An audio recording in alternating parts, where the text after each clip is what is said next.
Hello, I've recently bought myself a set of heavy duty ratchet loppers.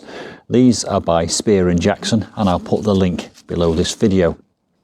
And I've used these with great success to help me remove two very large conifers at the rear of the cottage.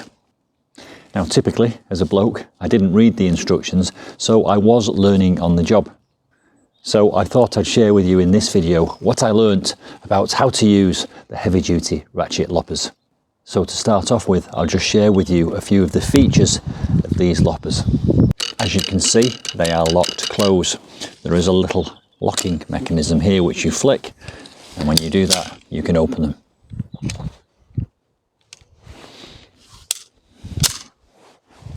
When you open them fully, the blade springs open.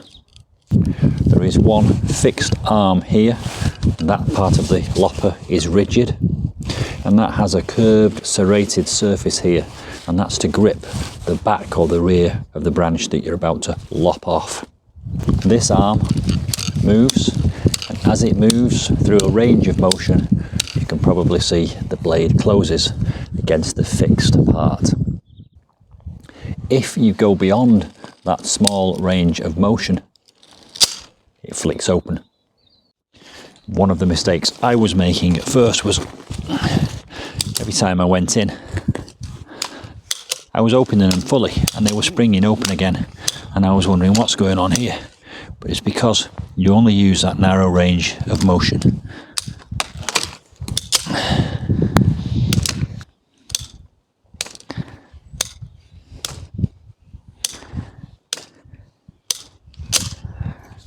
And actually that is indicated on the face of the lopper here, because there's a diagram which shows you the range of motion for lopping, and then it says there open.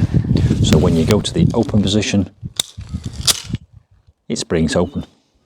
These loppers also have extending arms, and you extend them by twisting the end of the handle, and then it pulls open, and you can actually lock it back in at any stage throughout the extension.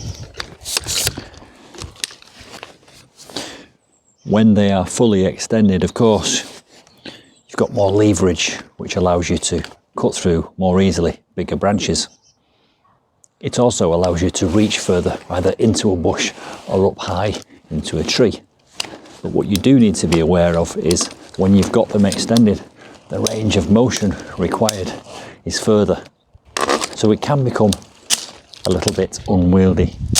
And I would also say, if you're cutting above your head, just be aware that things might drop off into your eyes. Now let me demonstrate in practice how these work on a few of the branches that are still left on this conifer. I put these back onto shorter arms because I just don't need the extension at such close quarters. So spring them open, put them around the branch, and then slowly, using that narrow range of motion, and you can see it's made short work of that branch.